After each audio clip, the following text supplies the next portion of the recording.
एक बार की बात है, देर रात एक गांव में एक शराबी व्यक्ति अपने घर जाने के लिए किसी सवारी का इंतजार कर रहा होता है। तभी वहां अचानक घंटी बजाते हुए एक रिक्शा वाली आ जाती है। वो बहुत ही सुंदर होती है। अरे वाह, इतनी सुंदर रिक्शा वाली! आज तो मैं इसी के रिक्शा में घर जाऊंगा। और रिक्शे वाली, चमनपुरा चलेगी क्या? जरूर, बैठिए। सुंदर रिक्शा वाली को देख शराबी की नीयत खराब हो जाती है। वो सोचता है, गांव जाते हुए जब बीच में जंगल आता है, मैं वहां इसका फायदा उठा लूंगा। थोड़ी देर बाद जब वो भी जंगल में पहुंच जाते हैं। रानी, कहाँ इस भारी जवानी में रिक्शा चला रही है? आजा, मैं तुझे अपनी रानी बना लूं। जरा रोक तो अपना रिक्शा।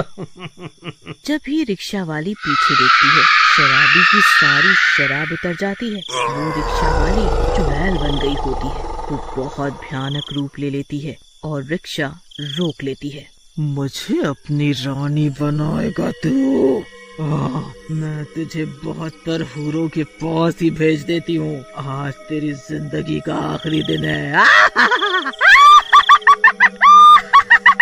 नहीं, मुझे माफ कर दो। मैंने तो तुम्हारा कुछ नहीं बिगाड़ा। मेरी छोटी छोटी 2 बेटियां हैं, वो अनाथ हो जाएंगी। छोटी बेटियां होते हुए दूसरी लड़कियों को बुरी नजर से देखता है? मैं तुझे अभी बताती हूँ। फिर वो चुड़ैल शराबी को मार देती है और उसे लहूलुहान करके पेड़ से टांग देती है। ये बात पूरे गांव में फैल जाती है, लेकिन कोई समझ नहीं पाता कि उस व्यक्ति की हत्या क्यों और किसने की। फिर कुछ दिनों बाद गांव की उसी चौक पर एक शराबी बुढ़ा झूमता हुआ खड़ा होता है। वो भी घर पहुंचने के लिए कोई साधन ढूंढ रहा होता है। तभी अचानक घंटी बजाते हुए वही रिक्शा वाली वहाँ से आ जाती है। अरे वाह, इतनी खूबसूरत रिक्शा वाली! आज तो मैं इसी के रिक्शा में घर जाऊंगा, चाहे ये 100 रुपए फालतू ले ले। ए रिक्शे वाली, जंगल पार के गांव चलेगी क्या? जी बाबा जी, जरूर चलूंगी। आइए बैठिए। अरे पगली, बाबा किसे बोल रही है? अभी तो मैं जवान हूँ, जरा ध्यान से तो देख।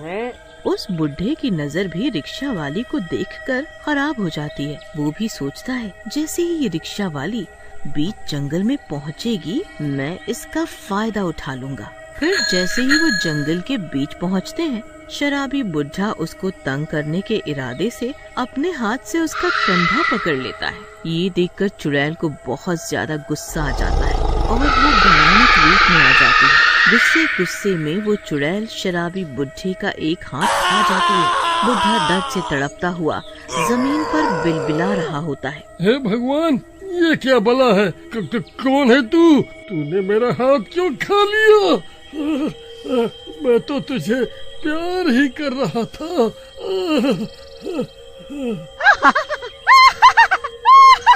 मुझे आशीर्वाद देने की उम्र में तुझे प्यार सूझ रहा है? तुझे शर्म आनी चाहिए। अभी तो मैंने बस तेरा हाथ खाया है, अभी मैं तेरी जान भी लूंगी, जैसे मैंने पहले उस शराबी के लिए थी। नहीं चुड़ैल बेटी, मुझे माफ कर दो। आगे से मैं ऐसी गलती कभी नहीं करूँगा।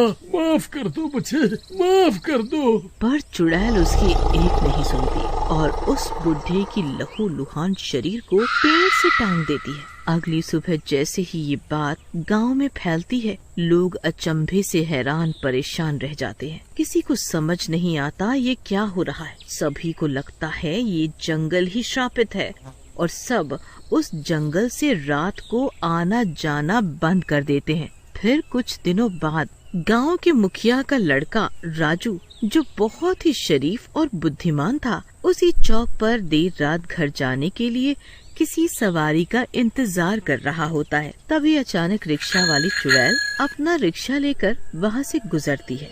सुनिए, क्या आप उस तरफ जा रही हैं? क्या आप मुझे गांव में छोड़ देंगी? जी हाँ, जरूर, बैठिए।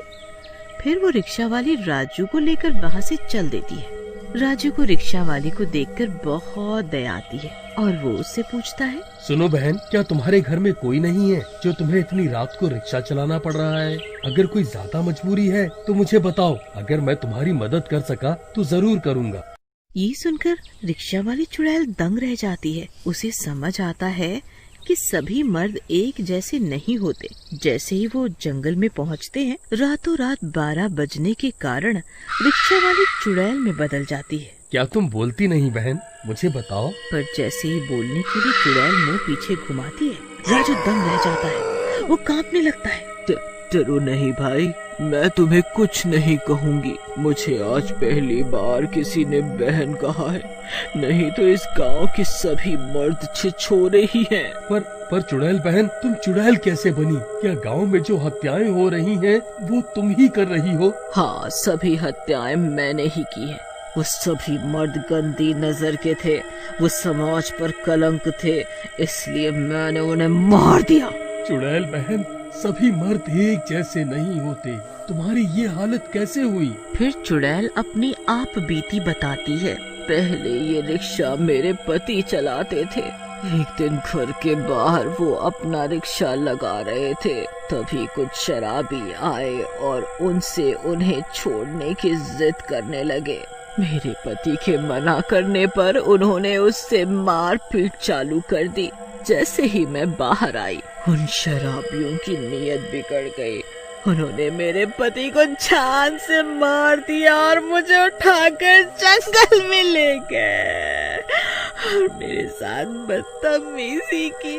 फिर मुझे भी मार दिया। मेरी लाश का अंतिम संस्कार न होने के कारण मैं चुड़ैल बन गई। तब से मैंने सोच लिया कि मैं हर शराबी और वैश्य दरिंदे को मार दूंगी ताकि मुझे चैन आएगा।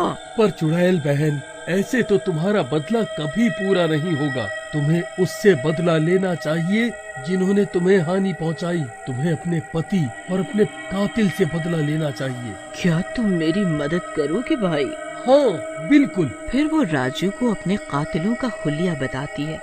वो समझ जाता है ये तो गांव के आवारा लड़के हैं। वो चुड़ैल से कहता है, मैं समझ गया तुम्हारे कातिल कौन है। अब मुझे कोई तरकीब लगाकर उन्हें यहाँ पर लाना होगा ताकि तुम अपना बदला ले सको और तुम्हें शांति प्राप्त हो। मैं उन्हें कल लाऊंगा। राजू उन आवारा लड़कों के पास जाता है और उनसे कहता है, भाइयों, मैं तुमसे दोस्ती करना चाहता हूँ। मैं बोर हो गया हूँ अपनी बोरिंग लाइफ से। मैं भी तुम्हारी तरह मस्ती करना चाहता हूँ। अबे ढीले, तू हमारी दोस्ती करेगा? तुझे पता भी है हमारे शौक। हाँ भाई, और अपनी दोस्ती साबित करने के लिए आज रात तुम तीनों को मेरी तरफ से शराब की पार्टी। कहो मंजूर? शराब के लालच में वो तीनों उससे दोस्ती करने के लिए राजी हो जाते हैं। फिर रात होने पर वो चारों शराब के ठेके पर जाते हैं और राजू उन तीनों को खूब शराब पिलाता है और खुद भी शराब पीने की एक्टिंग करता है। फिर वो चारों चौक पर घर जाने के लिए सवारी का इंतजार करते हैं। तभी वो रिक्शा वाली वहाँ से आ जाती है। अरे वाह, क्या सुंदर रिक्शा वाली है। ए राजू, चल तुझे मजा कराता हूँ। फिर वो तीनों रिक्शा वाली का फायदा उठाने का प्लान बनाते हैं और उसे जंगल पार के गांव की ओर जाने के लिए कहते हैं और उसके रिक्शे पर बैठ जाते हैं। फिर बीच जंगल पर पहुंचने पर उनमें से एक शराबी लड़का रिक्शा वाले की चुनरी खींचने लगता है। वो गुस्से से आग बबूला हो जाती है और चुड़ैल के रूप में बदल जाती है। उन तीनों की शराब वहीं की वहीं उतर जाती है। वो तीनों को उल्टा लटका देती है। हमें छोड़ दो, हम आगे से ऐसी गलती कभी नहीं करेंगे। क्या तुम भूल गए? मैं वही हूँ जिससे तुमने बदतमीजी की थी और यही इस जंगल में मार दिया था। आज मेरी आत्मा को शांति मिलेगी। शुक्रिया राजू भाई मेरी मदद करने के लिए। तूने हमें धोखा दिया। तू हमें धोखे से यहाँ लाया था कि ये चुड़ैल हमें मार सके। तू तो दोस्त कहने के लायक नहीं है। अच्छू, बुरे कर्मों का बुरा ही नतीजा होता है। तुमने जो किया है वो भुगतना ही होगा। फिर वो चुड़ैल उन तीनों की गर्दन काट देती है और राजू का शुक्रिया अदा करती है। उसके बाद उसकी आत्मा को शांति मिल जाती है और वो स्वर्ग चली जाती है।